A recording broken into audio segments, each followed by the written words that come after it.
የተሻለና ተወዳዳሪ ክለብ የመገንባት ስራውን አጠናክሮ እንደሚቀጥል የሐዋሳ ከተማ ስፖርት ክለብ ገለጸ። ስፖርቱን ህዝባዊ መሰረት በማስያዝና የራሱ የገበያ አቅም በመፍጠር የተሻለና የዋንጫ ተፎካካሪ ክለብ ለመገንባት የ5 ዓመት እቅድ ተነድፎ በላቀ ቁርጠኝነት እየተሰራ እንደሚገኝ የሐዋሳ ከተማ ገቢዎች ባለስልጣን ዋና ስራ አስኪያጅ እና የሐዋሳ ከተማ ስፖርት ክለብ ፕሬዝዳንት አቶ መልኩ ማርቆስ ገልጸዋል። ህዝባዊ መሰረቱ እየሰፋ ከመንግስት ፋይናንስ ጫንቃም እየወረደ ራሱን በፋይናንስ የሚችልበትም ቀጣይ እንዲሆን ምንድነው ማድረግ ያለብን ብለን ስናስብ የክለብ በራሱ ፋይናንስ ሊተዳደር የሚችልበት አቅም መፍጠር ነው የሚል አቋም አለ። ከዚህ አንፃር ቢያንስ በቀጣይ 5 ዓመት ውስጥ ወጪውን 50%ን የክለቡ መሸፈን አለበት የሚል እንደ አንድ ስትራቴጂክ የትኩረት አቅጣጫ ብለን አስቀምጠናል። ይሄንን ለማድረግ ግን በዋናነት ከደጋፊ ማህበር ጀምሮ በአስተሳሰብ የተገነባ ይሄንን ክለብ በፋይናንስ በተለያየ ሁኔታ ሊደግፍ የሚችል ደጋፊ ማህበር መፈጠር አለበት። በተጨማሪ ደግሞ አጠቃላይ ህዝቡን ሞቢላይዝ ማድረግ አቅም መፈጠር ይጠይቃል። ይሄን አቅም ከፈጠርን የክለብ በቀጣይነት ራሱን እየቻለ ከሄደ ለሐዋሳ ከተማ ትልቅ ተስፋ ያለውና ለሀገርም ብዙ ስፖርተኞችን ሊያፈራና ሊያቀብል የሚችል ክለብ ይፈጠራል የሚል እምነት አለ።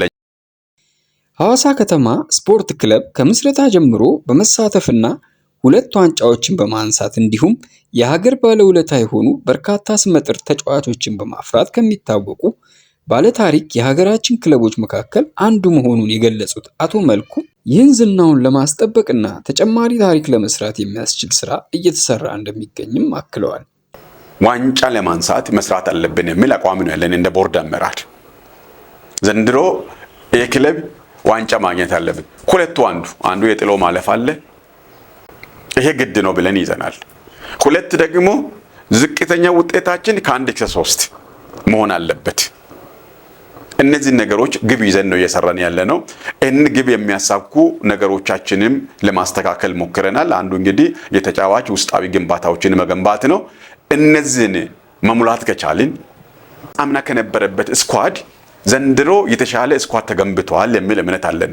በዚህ ግንባታ ደግሞ ዋንጫም ማንሳት የምንችልበት አቅም ፈጥረናል የሚል እምነት አለን። በየጊዜው የውጤት ግምገማ በማድረግ የተወሰዱ ባሉ ወሳኝ እርምጃዎች ውጤት ማስመዝገብ እንደተቻለ የገለጹት የክለቡ አመራር አካላት በ2017 የውድድር ዓመት ክለቡ ከነበረበት ስጋት ተላቆ ወደ ደረጃ ፉክክር እንዲገባ የተሰሩ ስራዎችን ለአብነት ጠቅሰዋል። አምና በመጀመሪያ ዙር ከነበርንበት ከመነሻ ነው ድሬዳዋ ነው መጀመሪያ ጫወታ የነበረውና ውጤት ጥለን የተነሳ ነው እዛ ነበር። ከዛ በኋላ ለማስተካከልም ተሞክሯል። የተለያዩ ድጋፎች ተደርጓል። በዛ ድጋፍም ማስተካከል አልተቻለም። ፋይናሊ የነበረውን አሰልጣኝ ወደ መቀየር ነው የሄድነው። ይሄንን ስናደርግ አምና ወደ 18 የክለብ አባላት ነበሩት። 17ኛ ላይ ነው ነበርነው። ከዛ በምትክል አሰልጣኝ ለማስቀጠል ተሞክሯል። አዳማ በነበረን ጫወታ የተወሰነ ውጤት የመምጣት ሁኔታዎች ነበሩ። ነገር ግን 16ኛና 15ኛ ተመልሶ ደግሞ ወደ 17 እየመጣ በዛ ሂደት የሄደበት ሁኔታ ነበረና ዘን ከዛ በኋላ ያደረግነው ነገር ምንድነው? ሌላ አሰልጣኝ የመቀየር ስራዎች ተሰርቷል። ይሄ ከተሰራ በኋላ ይሄ አሰልጣኝ ሲመጣ አቶ ሙሉጌታ ምህረት የሚባል አሰልጣኝ ሲመጣ እዚህ ክለብ ውስጥ ረጅም ጊዜ ተጫውቶ የክለቡንም ስለ ሊቦና በደንብ ሊረዳ ይችላል ተብሎ ታስቦ የ6 ወር ኮንትራት ውል ገብተን ነው ወደዚህ ክለብ እንዲቀላቀል ያደረግነው። እሱ ከመጣ በኋላ በተለይ አሰልጣኝ መቀየር ብቻ ሳይሆን የውጤቱ መውደቅ ቁጭ ብለን ገምግመናል። ምንድነው ባለቤቱ ማን ነው የሚለው ነገር ሰፊ ግምገማ ነው የተደረገው። አንደኛ የአሰልጣኝ ችግር ነው። የተጫዋቾቹን ዲሲፕሊን ጠብቆ ከማሰልጠን አንፃር የነበሩ ግድፈቶች ነበሩ። 2 ደግሞ ጽህፈት ቤቱም በሚገባ መንገድ ከመጠበቅም አንፃር ችግር ነበረበት። ቦርድም ደግሞ እንደ ቦርድ የሚጠበቀውን ኃላፊነት አልተወጣም። ይሄ ከመሆኑ የዚህ የሶስቱ ድምር ውጤቶቹ በመጨረሻ ላይ የዚህ ክለብ ውጤት የመውደቅ ውጤት ያመጡ ምክንያቶች እነዚህ ናቸው ተብሎ ዝርዝር ግምገማ ከተደረገ በኋላ አንደኛ አሰልጣኙ ላይ እርምጃ ነው የተወሰደው። ከዛስ ጽህፈት ቤቱና የቦርድ አባላቶቹ ምንድነው ማድረግ ያለባቸው? በቅርበት ክትትል ማድረግና ድጋፍ ማድረግ ያለባቸው ተብሎ አቋም ተወሰደ። ይህ አቋም ከተወሰደ በኋላ በርካታ ድጋፍ ነው የተደረገው። ሲደረግ ያው ውጤት በምንፈልገው መጠንም አዳማ እያለን ውጤቱ ሊመጣ አልቻለም። ሐዋሳ ከመጣን በኋላ ግን በጣም ራዲካል የሆነ ለውጥ ነው የመጣው። በቁጥር ባላስታውስም ወደ 9 ነው ጨዋታዎች ተደርጓል። ከዛ 7 ነው 8 ጨዋታዎችን አሸንፈናል እዚያ ሐዋሳ ከተማ ላይ ስንመጣ። ለምን ከተባለ ደጋፊውም ያው የዚህ የውጤቱ የመውደቁ ምክንያት በውስጡ ቁጭት ፈጥሮበታል። ደጋፊም የሚፈለገውን ድጋፍ አድርጓል። በተጨማሪም ደግሞ የቦርድ አመራሮቹም ሌሎችንም አጠቃላይ ከተማችን ውስጥ ያለው አመራር ጊዜን ሰጥቶ በገንዘብም በተለያየ ድጋፍ በመደረጉ መጨረሻ ላይ 4ኛ ሆነን የ2017ቱን ለመጨረስ ሞክረናል። ይሄ ነገር ሲደረግ ግን በትልቅ ትግል ወደዚህ የመጣ ነው። እንግዲህ ሁላችንም ተቀናጅተን ከሰራን በኋላ ይሄ ውጤት መጥቷል። ይሄ ውጤት አንዳንዴ የሆነ ግለሰብ ውጤት ነው ተብሎ የሚወራበት ሁኔታ አለ። ግን የግለሰቦችን ብቻ ሳይሆን የቲም ድምር ውጤቱ ያመጣ እንደሆነና በተለይ ከወራጅ ቀጠና ወጥቶ መጨረሻ ላይ የተሻለ ውጤት አምጥቶ አመቱን ያጠናቀቅንበት ሁኔታ አለና በጣም አስገራሚና ትልቅ ድል ተብሎ ሊነሳ የሚችል ውጤት ተመዝግቧል። አምና 2017 ውድድር አመትም ያው በመጨረሻ የተሳካ ጊዜ አሳልፈናል የሚል ነገር ነው የሚኖረን። በመጀመሪያዎቹ አካባቢ ክፍተቶች ነበሩ። እንግዲህ ክፍተቶቹ መነሻቸው አይታወቅም። ምክንያቱም በአመቱ መጀመሪያ ላይ ጥሩ ዝግጅት ለማድረግ ታሳቢ ተደርጎ ነው ተጫዋቾች የተሻሉ ተጫዋቾች ናቸው የሚባሉ ስብስብ የተደረጉት። ከዛ በመቀጠል እንግዲህ ያው ውጤታማ ይሆናሉ የሚል ግምት ሰርተን ለዋንጫው ነው ስራችንን የሰራነው። አንደኛ ዙር ውድድር ላይ የምንፈልገው ሳይሳካ ቀርቶ ያው ፈታኝ ጊዜ ያሳልፈናል ማለት ይቻላል የመጀመሪያው። ከዛ በመቀጠል ያው ማሻሻል እና የልጆቹን ሞራል ለመጠበቅ ጥረት ተደርጎ በመጨረሻም ተሳክቶልን ጥሩ ጊዜ እንዳሳለፍን ነው በዚህ አጋጣሚ ለማሳየት የፈለኩት። ካምና ልምድ ተነስተን ዘንድሮ ምን ተደረገ? ዘንድሮ እንግዲህ የነበረን አንድ አሰልጣኝ ያው ቅድም አነሳሁት አቶ ሙሉጌታ ምህረት የተሻለ ነገር በማግኘት ከዚህ ለቆ የሄደበት ሁኔታ አለ። በዋናነት ለካምፓኒው ያወጣቸው መመሪያዎች አሉ። ከዚህ ቀደም ተብሎ ለተጫዋቾችም ለአሰልጣኞችም የፊርማ ገንዘብ ተብሎ ቀደም ተብሎ የሚከፈል ገንዘብ ነበረ። ይሄ በሊግ ካምፓኒ ህግ ወጥቶ ቆሟል። ማንኛውም አሰልጣኝም ሆነ ተጫዋች በደሞዝ እንዲሰራና እሱም ብቻ አይደለም የደሞዝ ጣራዎች አሉ። አንድ ክለብ የበጀት ጣራ የደሞዝ ጣራ ሳይሆን የበጀት ጣራ ዘንድሮ አሁን ለክለቦቹ 70 ሚሊዮን ነው የተፈቀደው። ከዚህ ማለፍ አይቻልም። ደሞዝ ተስማምቶ ሊግ ካምፓኒ ባወጣው ደንብና ህግ መሰረት ሊሰራ የሚችል አሰልጣኝ ነው ምልመላ ውስጥ የገባ ነው። ነባር ተጫዋቾቹን ወደዚህ አምጥተናል። አሰልጣኝ ቀይረናል። ውስጥ የነበሩ ጠንካራ የሆኑ ውላቸውን የጨረሱትን አስቀጥለናል። ከዛ ባሻገር ደግሞ ታዳጊ ተብሎ ተይዞ የነበሩትንም ወደ ክለቡ አቀላቅለናል ማለት ነው። ስለዚህ በዚህ መንገድ ሄደን ሊግ ካምፓኒ ያወጣውንም ህግ ሳናሸራርፍ የድንበት እኔ በዝግጅት ምዕራፋችን ላይ እኔ ጥሩ ስራ ሰርተናል የሚል ነገር ነው ያለኝና የዝውውር ሂደቱ የሆነው አሰልጣኝ ስናመጣ እንግዲህ በጋራ ከቦርድ ጋር ተነጋግረን አንደኛው አማራጫችን ካልተሳካ ሁለተኛ ማን ይሆን የሚለው ነገር ነው የተሰራው። አንደኛ በከተማውን በሚያውቁ ራሱ ስፖርቱን እንግዲህ የሐዋሳን ከተማ ስፖርት ክለብ ምን ይመስላል የሚለውን በሚያውቅ አሰልጣኝ ቢሆን ይመረጣል የሚል እርምጃ ነው ተወሰደው። ይሄን ተወስዶ እንግዲህ የተሻለ አሰልጣኝ ነው የሚባለው በእውቀት በትምህርት ክህሎት እና በአሰለጣጠንም የተሻለ ደረጃ ላይ ያለ ነው የሚል ግምት ወስደን አቶ ተመስገንን ነው ያመጣ ነው። ተመስገን ከመጣ በኋላ እንግዲህ አሰልጣኙ ራሱን እቅድ ነው የሚያቀርበውና እቅዱን አቅርቧል ምን የት ቦታ እንደሚፈለግ።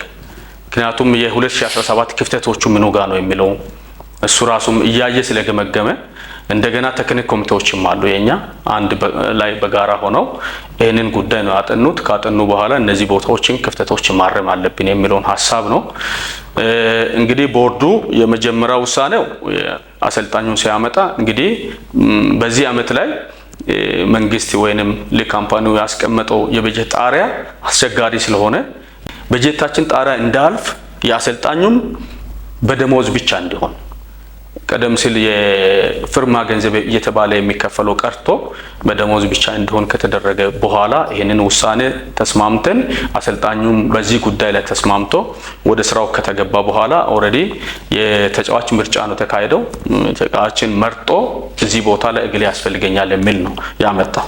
ከነዛ መካከል አንዱ እንግዲህ በ2017 ውድድር አመት ላይ ውጤታማ ተጫዋች ነው የሚባለው አጥቂ አሊ ነው።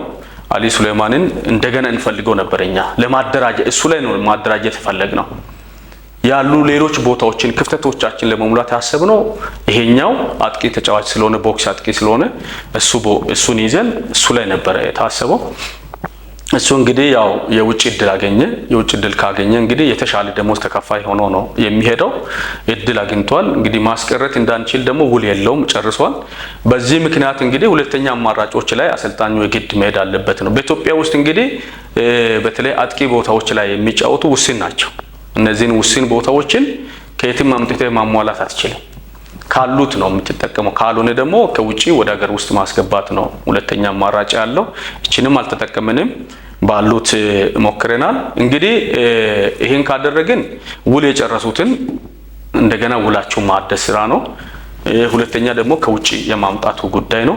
ከውጪ እንግዲህ ታሳቢ የተደረጉ በደሞዝ ጥያቄ ከፍተኛ ጥያቄ ሲያቀርቡ ስለነበረ ግማሹን መስማማት አልተቻለም ቦርዱ። እንግዲህ ድርድር ሲያደርግ ቦርዱ ነው የሚያደርገው። ያንዳንዱ ተጫዋች የወራቢ ደሞዙን በሚጠይቅ ሰዓት ላይ ይሄን አክል ይበቃል ብሎ የሚደራደረው ቦርድ ነው። ከቦርዱ ደግሞ የድርድር ኮሚቴ ተብሎ ተሰይሞ የተቀመጠ 6 ሰው አለ። ይሄ 6 ሰው ነው የሚደራደረው። አሰልጣኙ ያቀርባል፣ ቦርዱ ይደራደራል፣ ዋጋውን ይስማማል። እንግዲህ ከዛ በኋላ ውሉ ታድሶለት ይቀጥላል። በዚህ ሁኔታ እንግዲህ የውል ማደስም ስራ ተሰርቷል በሁለት ተጫዋቾች። እኛ እንግዲህ ቅድም በሚላችሁ በበጀት ጣሪያ ምክንያት አልፈን መሄድ አልቻልንም። 15 ተጫዋቾችን ነው ውል አጠናቆ የወጡት። 15ቱ ተጫዋች ሲወጣ በ15ቱ ቦታ መተካት ነው የሚያስፈልገው። የሚተካው በገንዘብ ስለሆነ የገንዘብ ጣሪያ ከአንዱ ተጫዋች አልፎ ሁለተኛው ከሁለተኛ አልፎ ሶስተኛ ማለፍ አላስቻለንም። ስለዚህ ምንድነው እርምጃ የተወሰደው? አንዱ ሲኒየር ተጫዋች ስለሚያስፈልግ ሲኒየሮች ይተካሉ። ከዛ ውጪ ደግሞ እንደ አዋሳ እንደሚታወቁት አዋሳ ታዳጊ በማፍራት ይታወቃል በአገሪቱ።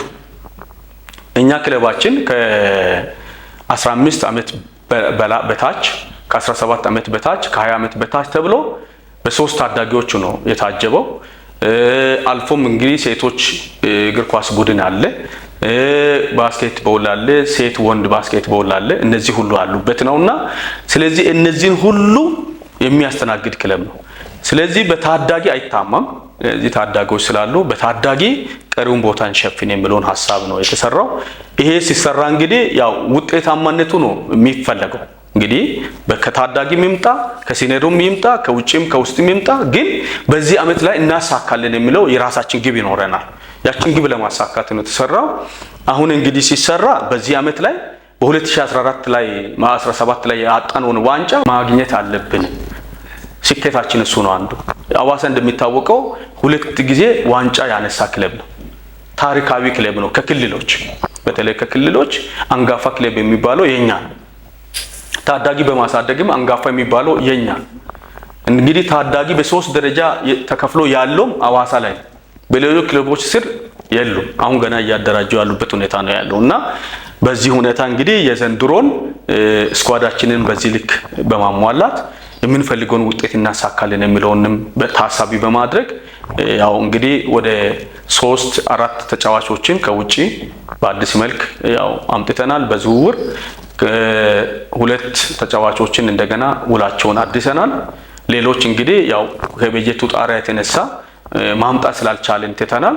በታዳጊ ግን እነዚህን ቦታዎች ማሟላት አለብን ብለን ሰርተን በዚህ አመት ላይ እንግዲህ የተሻለ ውጤት እናመጣለን ወደሚለው ደረጃ ደርሰናል ማለት ፈልጋለሁ። በዚህ አጋጣሚ በተለያየ ሁኔታ ያው በሶሻል ሚዲያ የሚለቀቁ ነገሮች አሉ። እንደ ግለሰብ የተለያዩ አመለካከቶች ሊኖሩ ይችላሉ። በተለያየ መንገድ ክለቡንም ለማጠላሸት ተብሎ የሚነሱ ነገሮች ይኖራሉ። ይሄ ግን ጠቃሚ አይደለም። የክለብ የማንም አይደለም፣ የሐዋሳ ከተማ ህዝብ የሐዋሳ ከተማ ነዋሪ ክለብ ነው። በዛ ችግሮች ካሉ ጠጋ ብሎ መክሮ ማስተካከል ይቻላል። ነገር ግን በሶሻል ሚዲያ በተለያየ ነገር የሚወረወሩ ነገሮች ውጤት ሊያመጡ የሚችሉ ነገሮች አይደሉም። ግን አንድ ከተማን እንደሚመራ በተጨማሪ ደግሞ እንደ ቦርድ አመራር ግን ይሄንን ክለብ ለመገንባት በዚህ መንገድ እየሄድን ነው።